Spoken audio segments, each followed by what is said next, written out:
Toni Lane, Twitter handle at Toni Lane C. And I am here because I'm the CEO of Cointelegraph. I was actually speaking earlier today on a panel about Bitcoin and women's rights. Without question, Melanie Swan. Without question. How come? I think there's a lot of dialogue that's been happening recently, fear-based dialogue about artificial intelligence, and I actually think that's really de-evolutionary, merely in the sense that people are thinking of artificial intelligence in the way that they've thought of these other hierarchical systems that have previously governed the way that we have lived our lives. And what's fascinating to me is that, artificial intelligence is obviously the future. They already have a robot that's trading in a hedge fund, and he's beating the humans. It's the same thing with the robot who was the chess player. So I think it's completely inevitable.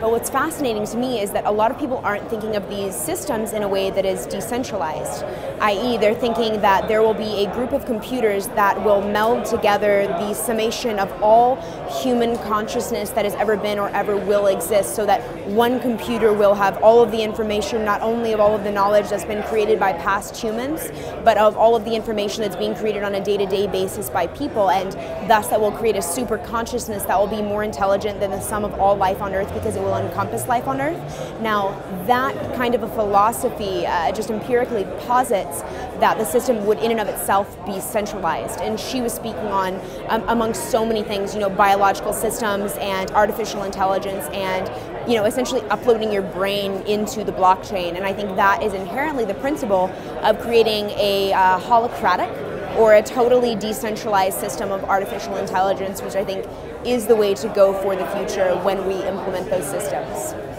So it's really interesting, because when you say innovation in Bitcoin, I think Bitcoin is in and of itself an innovation. I think a lot of the things created using Bitcoin are utilities. I'm really interested. I think the blockchain is going to provide huge potential for innovation. Bitcoin is the most effective use case to date of the blockchain. Bitcoin is in and of itself a financial innovation. I feel that most people on top of it have created services, which I find to be particularly interesting. Obviously something like, I'm very interested in Bitcoin in the art world. And I'm excited to see what the future holds. I think blockchain innovation has stood out much more to me. Yeah. But what I do love is that I'm originally from Austin. I was from Austin 2 years ago. I was there before I moved to San Francisco and kind of the world at large. And Austin is a fantastic city because a lot of people here are libertarian, deeply progressive, educated, aware of Bitcoin, and people actually believe in the value system here.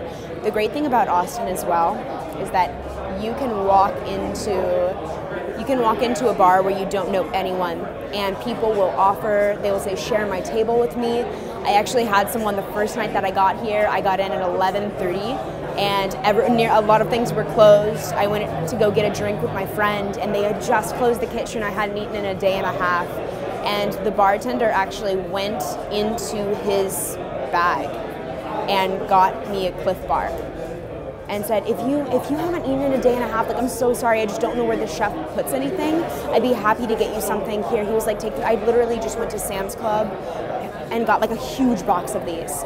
And people here are so deeply human. And I really think that's amazing. That's one of the reasons why I love this city.